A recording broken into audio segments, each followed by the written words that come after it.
నాగదేవతలు, ప్రాకార గణపతి,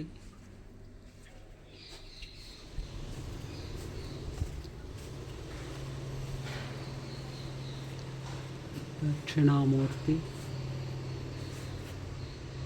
నాగదేవతలు,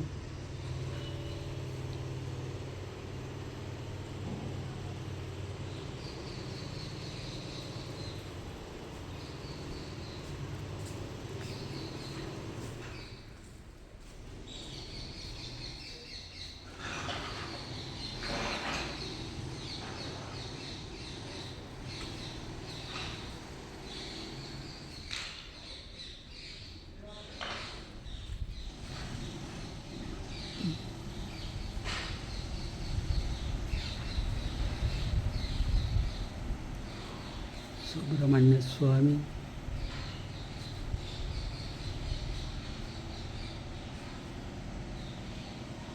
మహావిష్ణువు,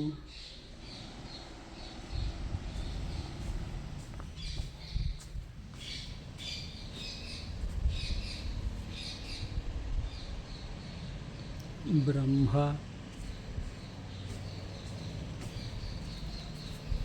దుర్గాదేవి,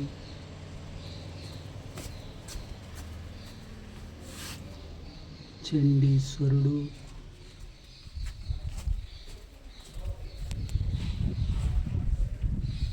ప్రసన్న పార్వతీదేవి సన్నిధి,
లోపల ఒకసారి క్లీన్ చేస్తే మనకి ఇది క్లీన్ చేసేయండి.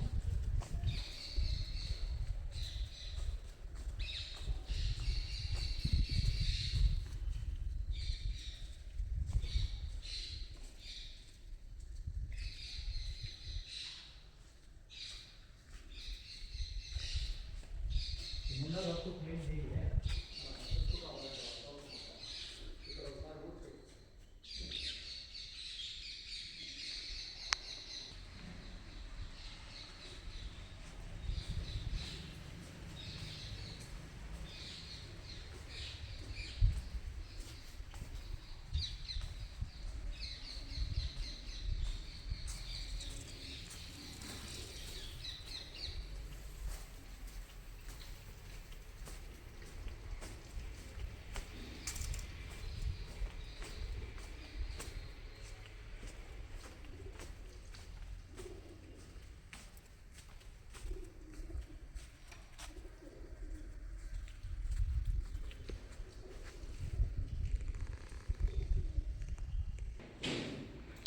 శ్రీ మృత్యుంజయేశ్వర స్వామి దేవాలయం, చౌడేపల్లి.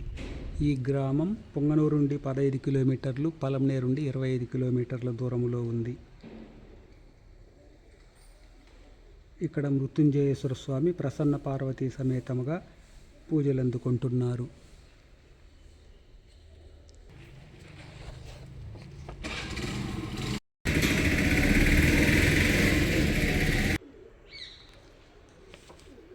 ఇమ్మడి చిక్కరాయలు పొంగనూరు జమీందారులుగా ఉండే కాలంలో ఈయనకు వేసవిడిది ఆవులపల్లి దుర్గాలు. ఒకసారి వేసవిలో దుర్గాల కొండపై ఉంటూ జమీందారీ పాలన జరిపించారు.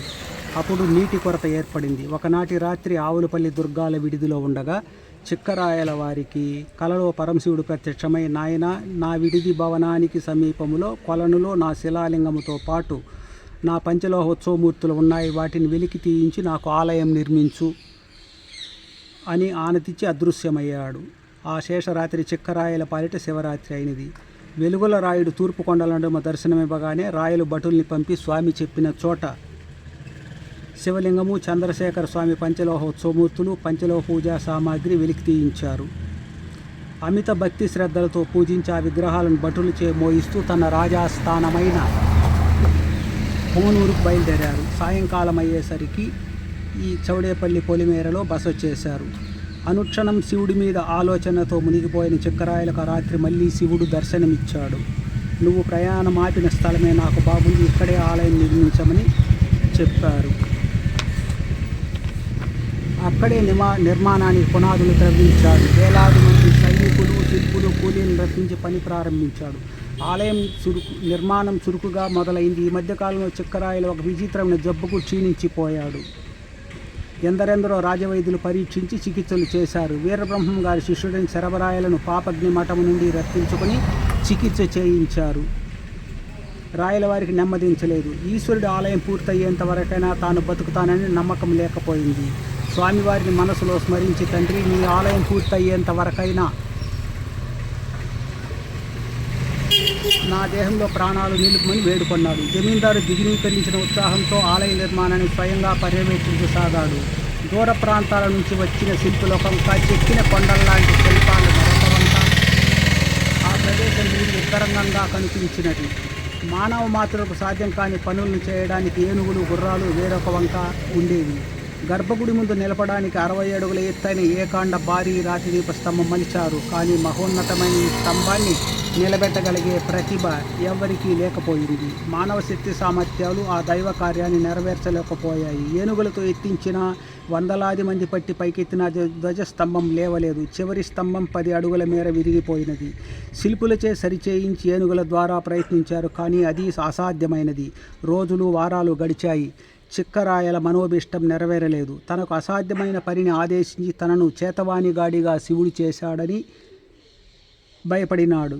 తన సంస్థానానికి తిరిగిపోసాగాడు. ఆలయం నుండి కొంత దూరం వెళ్ళేసరికి రాయల వారికి ఒక బ్రాహ్మణుడు ఎదురైనాడు. రాయల్ని ఆపి, దొర, అటు తిరిగి చూడు అని ధ్వజస్తంభం నిలబడిన విషయం అతనికి చెప్పాడు. తిరిగి చూసిన జమీందారుకు అర్థమైంది. శివుడే స్వయంగా తన ధ్వజస్తంభాన్ని నిలబెట్టుకుని ఆ సంగతి తనకు చెప్పిపోయాడని అనుకున్నాడు. ఈశ్వరుడు బ్రాహ్మణుడుగా కనిపించిన ప్రదేశంలో పొదలపల్లె వద్ద చిక్కరాయలు 4 గాళ్ల మండపం నిర్మించి ఒక కోనేరు తవ్వించాడు. తన అభీష్టం నెరవేరింది. మధ్యలో ఆసన్నమైన మృత్యువు స్వామి అనుగ్రహంతో జయమైనది. ఈ కారణంగా ప్రతిష్ట గావింపబడిన ఈశ్వరుడు శ్రీమదభీష్టద మృత్యుంజయేశ్వరుడు అయ్యాడు. ఆవులపల్లి దుర్గాలు కొండపై కాశీశ్వరుడు చౌడేపల్లిలో మృత్యుంజయేశ్వరుడుగా పూజలందుకున్నాడు. ప్రస్తుతం గుడిలో ఉన్న చంద్రశేఖర స్వామి పంచలోహమూర్తి దుర్గాలు కొండపై కొలనులో దొరికినదే.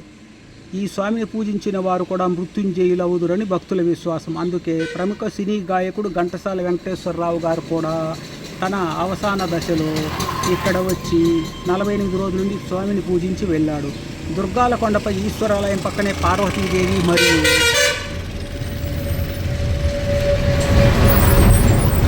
కాబడిన పరివార దేవతల విగ్రహాలు తలల విర్చబడి ఉన్నాయి. క్రీశకం 1190 సంవత్సరం నాటి తమిళ శాసనం, క్రీశకం 1357 సంవత్సరం నాటి తెలుగన్నడ శాసనాలు ఆ గుడి ముందర పగలగొట్టబడి ఉన్నాయి.